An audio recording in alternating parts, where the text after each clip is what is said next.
दोस्तों, काजी फायज ईसा के बाद मरियम नवाज का इस्तकबाल भी शयान अली ने जूतों और लांतों से किया। लंदन पहुंचते ही शयान अली ने मरियम नवाज को जूता दे मारा, जिसे देखते ही मरियम नवाज के कारकुन आपे से बाहर हो गए। ऐसी वीडियो जो पाकिस्तानी मीडिया नशर नहीं कर रहा, मरियम नवाज की तारीखी चित्रोल। शयान अली और शयान अली की बहन ने मरियम नवाज को उसकी औकात याद दिलाई। आपसे एक बात कहूंगी, आप लोग वहाँ पे मर रहे हैं, खत्म हो रहे हैं, ये लोग यहाँ नाच रहे हैं और कहते हैं हमारे पास दुख है पाकिस्तान का, हम पाकिस्तान के हमदर्द हैं।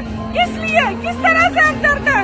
पूरा पाकिस्तान में रो रहा है और ये देख अपनी आंखों से ये डांस कर रहे हैं, यहाँ पे डांस ढोल बजा रहे हैं। खुदा के लिए अपनी आंखें खोले, इमरान खान का साथ दे, अल्लाह का वास्ता तुम लोगों को।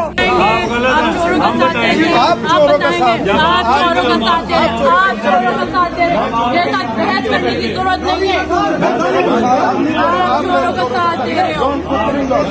You started it, you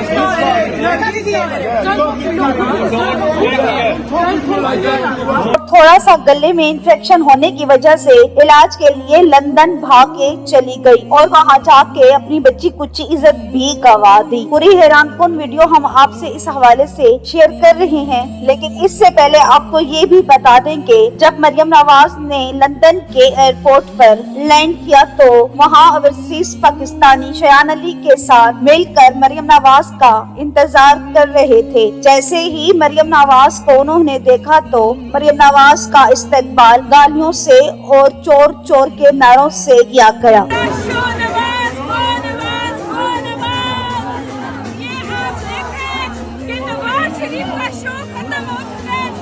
दोस्तों, सीनियर सहाफी इमरान रियाज ने नवाज शरीफ और काजी फायज ईसा को अपने व्लॉग में खड़ी खड़ी सुना दी और ये भी कह डाला कि दोनों भगोड़े मुल्क को लूटने के बाद भाग गए हैं और उनको ये भी अच्छे तरीके से अंदाजा हो गया है कि अवाम के दिलों से इमरान खान की मोहब्बत को नहीं निकाल सके और ये जहाँ जाए, जिस मुल्क में भी जाए, ओवरसीज पाकिस्तानी इनको नहीं छोड़ेंगे और इनकी जलालत और लानते इनके साथ ही जाएंगी। तो दोस्तों, आप इन सब के बारे में क्या कहेंगे? अपनी राय का इजहार कमेंट सेक्शन में करें। वीडियो पसंद है तो लाइक करें और चैनल को सब्सक्राइब कर लें।